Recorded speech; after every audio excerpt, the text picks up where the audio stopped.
I am the only female in a house full of boys. So I have my husband, Mike. We've been married for 15 years. And I have Charlie, who's 11. He's a sixth grader. And Ben is 8, and he's in third grade.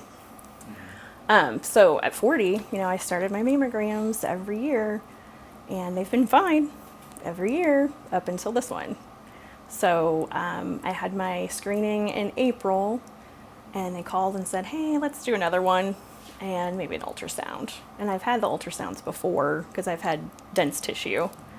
But they're like, yeah, we're going to do it. And then by the end of that visit, Dr. Stanner had come in from radiology and said, we're going to go ahead and do a biopsy. It's small, but it's irregular, doesn't look right, so we're going to check it out.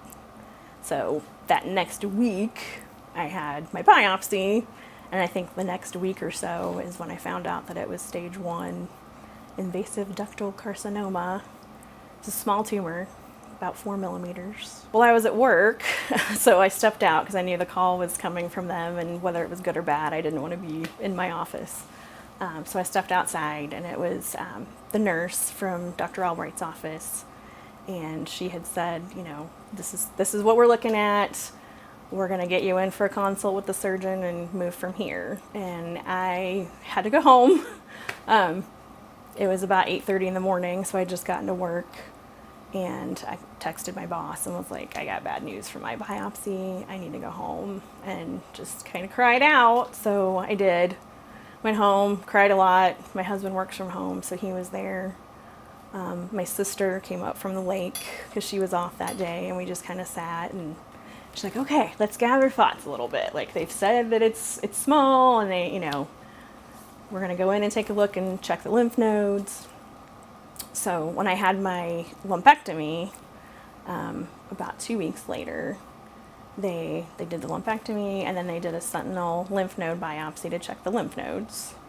And they only had to take one, and it came back clear. Thank goodness. Very relieved.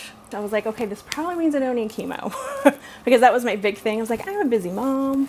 I work full time. It's summer, and we want to enjoy our summer together and not have to deal with any of this. So I was really kind of mad that I even had to do surgery and radiation, but there was still kind of an unknown on the chemo because my medical oncologist, Dr. Huang, said, well, we use this Oncotype score to determine whether or not you need chemo. And they submitted mine. They said it'll be a couple of weeks. And they called me the day before my appointment and said, we don't have enough of a sample size to give you a good score, so we're going to submit it again. I said, okay. 2 weeks later, they called and they said, we still can't get a good result, but based on all of your other scoring with your tumor, we don't think that you need chemo. So I was very, very, very relieved that, I can do my surgery and my radiation, and I'm going to be on tamoxifen for 10 years, but no chemo. So that was my big fear, I think, was, having to be down. I'm not the kind of person who, likes to be not busy, and I don't like to be down. Well, my 11-year-old, he's technical and very he saw it in a very clinical way. So he's like, okay, you're gonna have surgery, you're gonna have radiation, you're gonna have medicine, and it's gonna be done. I'm like, yeah. He's like, okay. And he jumped right in and helped, clean house, and he learned to cook this summer and did everything he could to make it easier on me. Our 8-year-old immediately heard the word cancer, and he was just beside himself with fear.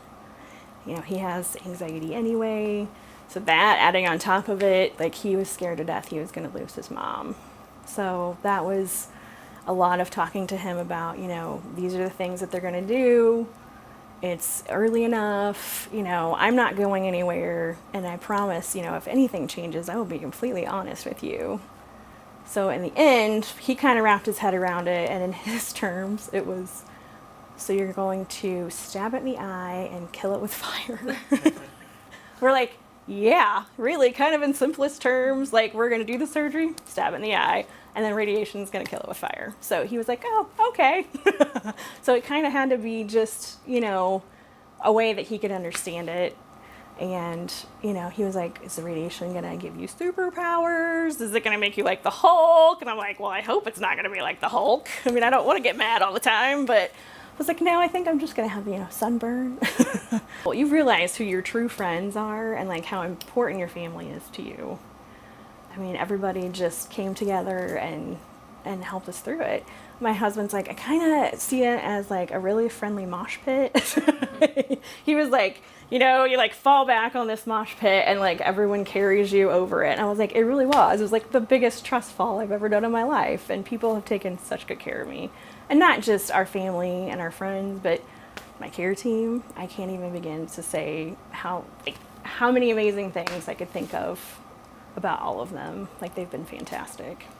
Yeah, there was a quote that showed up somewhere, and I don't know who to attribute it to, but it was, I had cancer, cancer never had me. So I like that. And I was like, that has just been my mantra right now, is now I've taken care of business and gotten rid of it. There's no other choice.